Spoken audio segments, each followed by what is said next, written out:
இவ்வளவு நாளா எங்கடா இருந்தீங்க? நீங்க எல்லாம் ஆரம்பத்திலேயே என் கூட இருந்திருந்தா ஒருத்தன் என்னை அடிச்சிருக்க முடியுமா? இல்லாதனாலதானடா அம்புட்டு அடி. உங்களால எனக்கு ஒரு விடிவு காலம் பிறந்துருச்சு. இன்னொரு படம் நடிப்பாரு, நடிச்சு முடிச்சு அந்த படம் ரிலீஸ் ஆகும்போது பிரைம் மினிஸ்டர் இருப்பாரு. ராத்திரியில விளக்கு பிடிக்கிறவன நான் பாத்திருக்கேன், பகல்ல பல்ப பிடிக்கிறவன இப்பதான் பாக்குறேன். ஆம்பள போட்டி போட்டு சம்பாதிக்கணும், இப்படி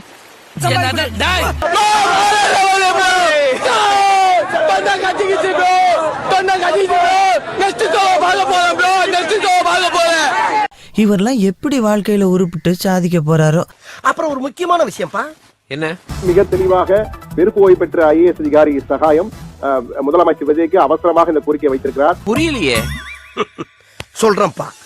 ஊழல்வாதிகளை பக்கத்தில் வைத்துக் கொண்டு எப்படி ஊழலை ஒழிக்க முடியும்? எனவே ஊழலை ஒழிப்பேன், ஊழல் செய்யவும் மாட்டேன், ஊழல் செய்பவர்களையும் விடமாட்டேன், செய்தவர்களையும் விடமாட்டேன் என கூறியிருந்த நீங்கள் தற்போது ஊழல் செய்தவர்களை எல்லாம் பக்கத்தில் வைத்துக் கொண்டு எப்படி ஊழலை ஒழிக்க முடியும் என்ற வகையில் ஒரு கேள்வி எழுப்பியிருக்கிறார். ஐயா, இப்ப எதுக்கு வான்கோழி முட்டை போடுற மாதிரி வாய வச்சு நிறுகிற? Relax moms. இன்றைக்கு திரு விஜய் அவர்கள் முதல்வராக பொறுப்பேற்று நான் லஞ்சத்தை ஒழிப்பேன், பொது பணத்தை நான் தொடமாட்டேன், தொடவும் விடமாட்டேன், தொட்டவர்களையும் விடமாட்டேன் என்றெல்லாம் அவர் பேசுவது மக்களிடத்தில் பெரிய நம்பிக்கை அது உருவாக்கியதெல்லாம் நாம் அறிவோம். ஆனால் இன்றைக்கு இந்த முன்னாள் அதிமுக அமைச்சர்கள் புதுக்கோட்டை விஜயபாஸ்கர் அவர்கள்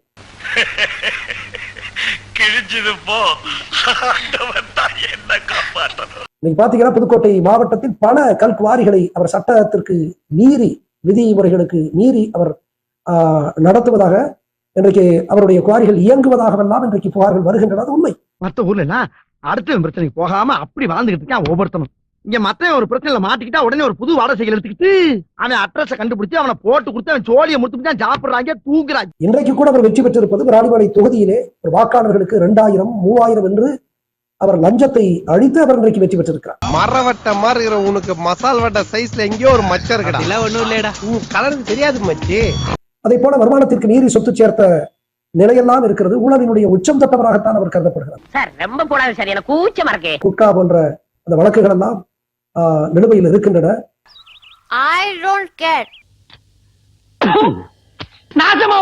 பெரும் ஊழல் முறைகேட்டிலே ஈடுபட்ட இவர்களை எல்லாம் சேர்த்திருக்க கூடாது. உண்மையை சொல்ல போனால் இது போன்ற ஊழலினுடைய உச்சம் தொட்ட இந்த அதிமுகவுடைய பழைய அமைச்சர்களை எல்லாம் சேர்த்திருக்க கூடாது என்பதுதான் நடுநிலையாளர்களுடைய கருத்து. அதுதான் நம்முடைய கருத்து.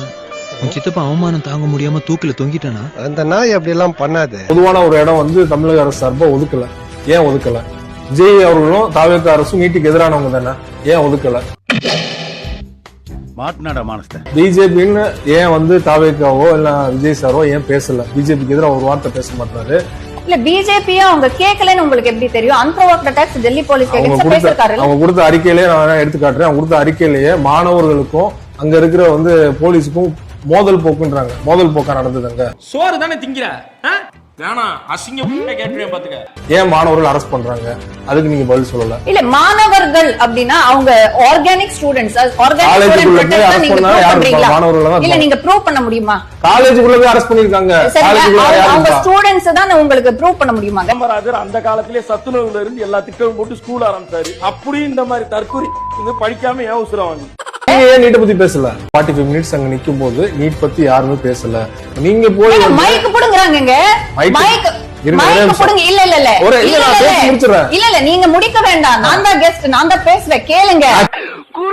குறும்பு அந்த விளையாட்டுல போகவே இல்லப்பா. நீட் பத்தி என்ன சொல்லணும்னு என்ன ப்ரிப்பேர் பண்ணி போயிருந்தீங்க. நான் வந்து விஜய் சார் ஃபேன். நான் வந்து ஃபர்ஸ்ட் ஷோ போனேன். சிவகுமார் அந்த இடத்துல வந்து அதுக்கு நீட் பேசணும்னு உங்களுக்கு தெரியலையா? அங்கதான் மாணவர்கள் எல்லாம் உங்களுக்கு எதிராக வந்து குரல் கொடுத்தாங்க. ஒரு அறிவார்ந்த கூட்டத்துல போய் நீ வந்து நான் FDFS பார்த்தேன், நான் விஜய் ஃபேன் இருந்துட்டு போ, அதனால எங்களுக்கு என்ன பிரயோஜனம்? நீ படத்தை பாரு, படத்தை பார்க்காம அதனால எங்களுக்கு என்ன பிரயோஜனம்? நீட்டுக்கு எதிராக என்ன பேச வர? அதான் கேக்குறேன். You are extremely unreasonable. You are extremely not understanding what I'm saying. அப்படியே போசணும்னு சொல்லி தான் நீங்க இங்க கூப்பிட்டு வச்சு பேசுறீங்க.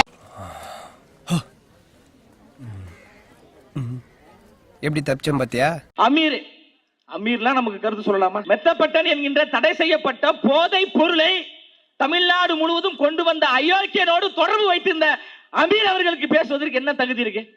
அவனுடைய பணத்தில் நீ படம் தயாரித்து விட்டு, அவனுடைய பணத்தில் சம்பாதித்து விட்டு, கொளுத்து விட்டு எங்க தலைவர் அவர்களை பார்த்து பேசுவதற்கு அமீர் அவர்களுக்கு என்ன தகுதி இருக்கு? நாவடக்கத்தோடு பேசணும்.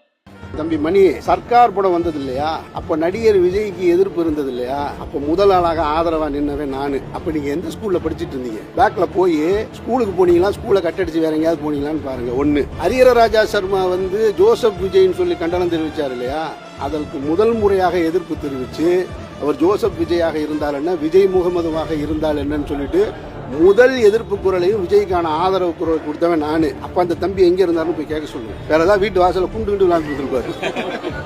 வேண்டாம், கால் நூற்றாண்டுக்கு அப்புறம் உன் வாழ்க்கையில ஒரு சந்தோஷம் கிடைச்சிருக்குதுன்னு அகம்பாவத்துல ஆணவத்துல தலகால் தெரியாம ஆடாத, இது நிலைக்காது. தமிழ்நாட்டில் இந்தியா கூட்டணி இல்லை என்று விசிக முதன்மை செயலர் ஆலு ஷானவாஸ் தெரிவித்திருக்கிறார். தமிழ்நாட்டை மறைமுகமாக பாஜக தான் ஆள்கிறது என்றும் அவர் தெரிவித்திருக்கிறார்.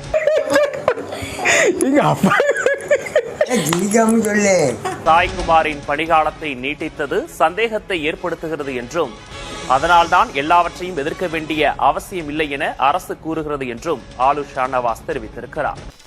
இங்க நடந்த சோதனைய தயவு செய்து நம்ம காலேஜ் பொண்ணுகிட்ட சொல்லிடாதீங்க சார். என் இமேஜ் ஸ்பாயில் ஆயிரும். ட்ரை பண்றேன். மக்களே, பின்னாடி நின்றுட்டு இருக்கிறது வந்து நம்மளுடைய தக்கூசு. எதுக்காக வந்திருக்காங்கன்னா, மாணவர் போராட்டத்தை ஹைஜாக் பண்ணி ஸ்டிக்கர் ஒட்டுறதுக்கு வந்திருக்காங்க. அட வெக்கம் கேட்டவங்களா, எதுக்குடா வெள்ளையும் சொல்லியுமா அலையிறீங்க? போராட்டத்துக்கே அவனுக்கு கலந்துக்கல, போராட்டத்துக்கு பர்மிஷன் கேட்ட டினை பண்ணானுங்க, மெரினாக்கு பர்மிஷனே கொடுக்கல. No problem. உங்களை அனுப்புன அந்த யாருன்னு இப்போ தெரியணும். திரு ராஜ்மோகன் அவர்கள், கல்வித்துறை அமைச்சர் ரொம்ப வாடுறானே திரு ராஜ்மோகன் அவர்கள் வந்தே திருவேன், நீங்க வராதீங்கன்னு சொன்னாலும் கேட்காம அடம் பிடிச்சு வந்துருக்காராமா. விஸ்வரூபம் கமல் ரேஞ்சுக்கு யோசிக்கிறியாப்பா? போலீஸ் கையை காயா கடிச்சிருவாங்களோன்னு பயத்துல பேரிகேட் போட்டு அவங்களை மட்டும் லாக் பண்ணி வச்சிருக்கு தனியா. ஏன்னா இப்படி கேவலம் முடிச்ச ஸ்டிக்கர் ஒட்டுற ஆளுங்கட்சியாவே இருக்கிறீங்க. என்னடா கோரசா துப்புறியே?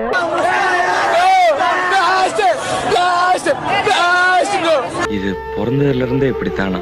மூளை வளர்ச்சி குறைவான். அடுத்த ஜனநாயகன் 2.0 டைட்டில் கார்டுல ஹானரபிள் பிரைம் மினிஸ்டர் ஆஃப் இந்தியான்னு வரும். ஜனநாயகன் 2.0 வரும். ஒரு கோடி போய் சாம்பார் சோறு தின்னு போ. சாம்பார் சோறு செவனாண்டி கிளப்பி விட்டதா இருக்கும். டிவிகே கட்சியில் மெம்பரா இருக்கலாம்னு சொல்லிட்டு விஜய் மோகனுக்கு மாவட்ட செயலாளருக்கு கால் பண்ணி பேசின இன்ஸ்டா மூலியமா இந்த மாதிரி மெம்பர் ஆகணும் அப்படின்னு அவர் ஆசை வார்த்தைக்கு பேசி என்கிட்ட வீடியோ காலிங் ஆடியோ காலிங் எல்லாமே இன்ஸ்டா மூலியமா கால் பண்ணாரு. எனக்கு ஸ்கிரீன்ஷாட்ஸ் எல்லாமே எடுத்து வச்சிருக்காரு. சம்பந்தமா வந்து 23ஆம் தேதி வந்து ஆர்காட் டவுன் ஸ்டேஷன்ல நான் கம்ப்ளைண்ட் கொடுத்திருந்தேன். விசாரிச்சு எனக்கு எஃப்ஐஆர் காப்பி கொடுத்திருக்காங்க.